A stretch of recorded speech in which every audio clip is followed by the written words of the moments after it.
ఈ సృష్టికి ప్రాణం పోసేది అమ్మ. అనురాగానికి చిరునామా అమ్మ.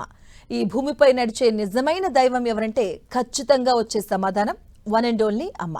తన రక్తాన్ని పంచుతూ నవమాసాలు కడుపులో మోసి బిడ్డకు జన్మనిస్తుంది. బిడ్డ అడుగుల్లో తన జీవితాన్ని అంకితం చేస్తుంది. జీవితమంతా తోడు నీడగా ఉండే ఆ మాతృమూర్తి త్యాగానికి ఎంత కృతజ్ఞత చెప్పినా అది తక్కువే. అమ్మను గౌరవించుకునేందుకు కేవలం ఒక్కరోజు ఎప్పటికీ సరిపోదు. తల్లి అనేది కేవలం ఒక పదం కాదు, జీవితంలో ఒక గొప్ప అనుభూతి. దేవుడు అన్ని చోట్ల ఉండలేడు, అందుకే ఆయన అమ్మని సృష్టించాడని అంటుంటారు. ఇక తల్లి ప్రేమ నిస్వార్థమైంది. జీవితంలోని ప్రతి సవాలును ఎదుర్కొనే శక్తిని అది మనకిస్తుంది. తల్లుల పట్ల కృతజ్ఞతను వ్యక్తం చేయడానికి ప్రతిరోజు అంకితం చేయాలి.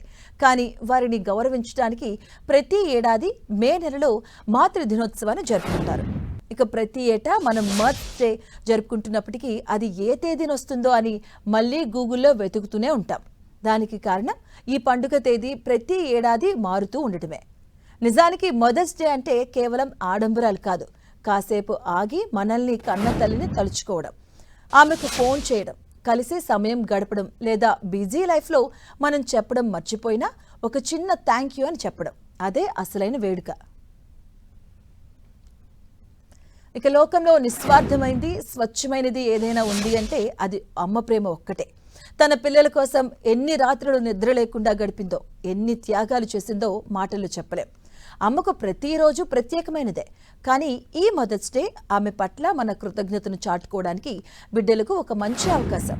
మదర్స్ డే సందర్భంగా అమ్మలందరికీ 10 టీవీ పాదాభివందనం చేస్తుంది.